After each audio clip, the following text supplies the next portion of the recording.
የልጆቼ እናት በጣም የምወዳት የትዳር አጋሬን ወደ ቀድሞ ባሏ ወይንም ወደ ኤክሷ እንድትመለስ ልፍቀድላት ወይንስ አናቷን በመሳሪያ ልበትነው ወይንስ እየተቃጠልኩ እያረርኩ እየተናደድኩ አብሬያት ልኖር? እሷንም ከማትወደው ሰው ጋር እንድትኖር ልፍረድባት?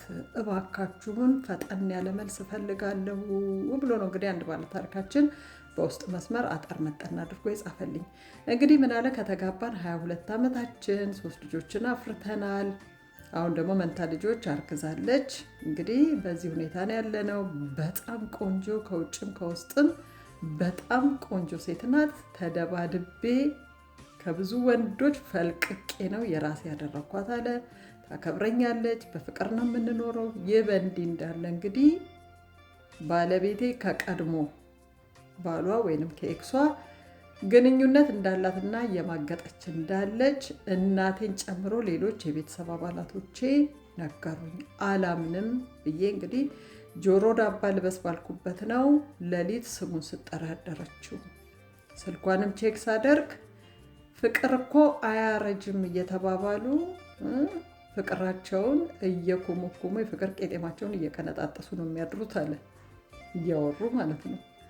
ያው እንግዲህ በአካልም ይገናኛሉ አለ እና የሁሉት ከታትዬ ደርሼበታለሁ። ማስረጃ አለኝ። ስትጠራውም ሌሊት ስትጠራውም ቀድቻታለሁ አለ። ብዙ ማስረጃ አለኝ። እንዳልተዋት በጣም ነው የምወዳት። በጣም ነው ያደነቃት። ከውጭም ከውስጥም ቆንጆ። ተደባድቤ ከወንዶች ፈልቅቄ ራሴ ያደረኳት ዋጋ የከፈልኩባት ሚስቴ 22 ዓመት አብሬያት የኖርኩት የ3 ልጆች እናት 2 ልጆች አሁን ሲጨመሩ መንታዎቹ የ5 ልጆች እናት የሆነች ሴት ከቀድሞ ፍቅረኛዋ ወይም ባሏ ከኤክሷ ጋር ፍቅር አያረጅም እያለች አሸሸ ገዳሜ እያለች ነው። ደርሼባታለሁ።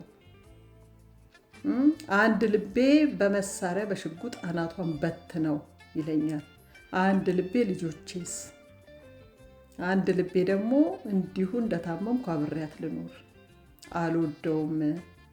ተገድጄ ነው እስካሁን አብሬ ኖርኩት ትለዋለች አለ። እሱ ሁሉ በጽሁፍ ማስረጃ አለኝ አለ እና ምን ትሉኛላችሁ? መልስ ስጡኝ ባካችሁ። እንደውም የመጀመሪያ ልጄ ሁሉ እኔን አልመስል እያለኝ ነው።